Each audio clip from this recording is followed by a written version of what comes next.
Had to get away from the tractor for a little bit. It's going through its regen. So all the cutting is done. All the wood is hauled out. And there's a pile of junk over there to haul out.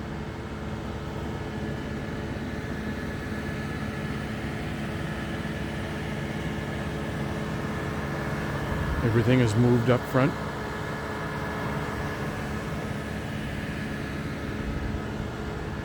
There's a good heavy layer of mulch on the ground. So what's left?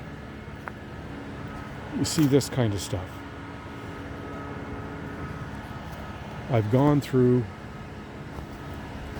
cut, skidded, mulched,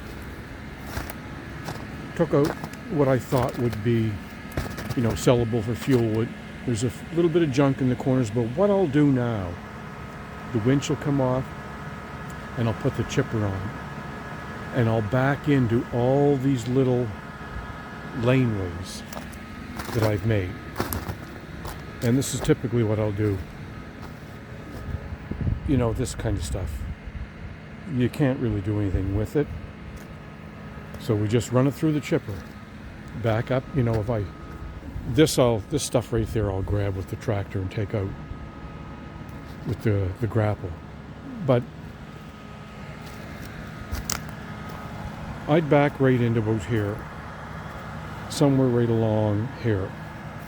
And then it's just a matter of working these little piles, hand bombing it to the chipper, all out around, just a circumference around here. And that was the whole purpose of cutting, skidding, mulching, forwarding wood.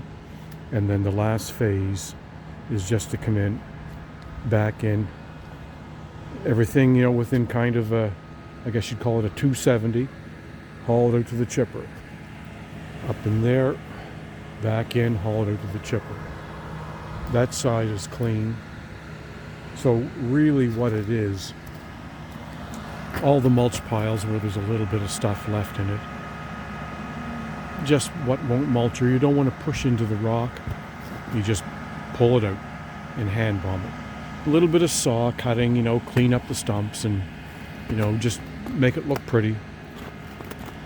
But this side here, I've got the main laneway down, then a couple little herringbones off the side. Just sneak in here and take my time, and I'll probably do, 2 4-hour days and have it all cleaned up.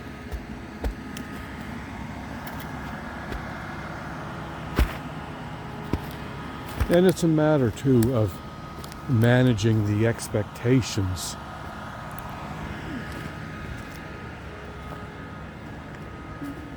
When people tell you they want it to look like a park, well, now what does a park look like? So this stuff here, this will all decompose. But the next step, if you were doing something, is you could take the bucket and you could scrape all this stuff up and you could bury it in little places, or you could truck it away. But not advisable at all, because you get the heavy rains in here, and these granite, these stands of nice red spruce, but very, very shallow top soils. Nice soils down lower, but a lot of rock, and it'll run rivulets.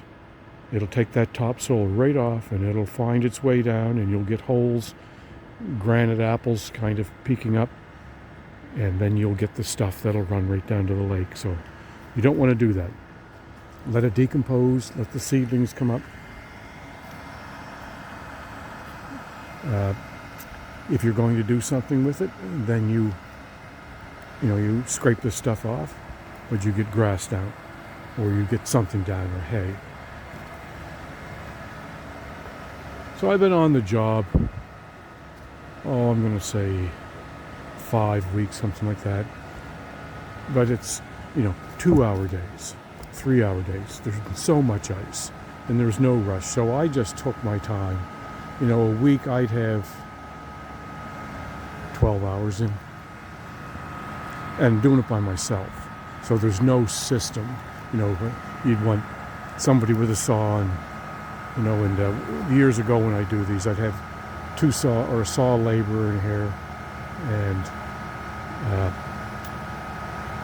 another laborer, and maybe 2 machine operators, 4 people, and you really develop a system, and you'd be out of here, and you'd be out of here in 9 days.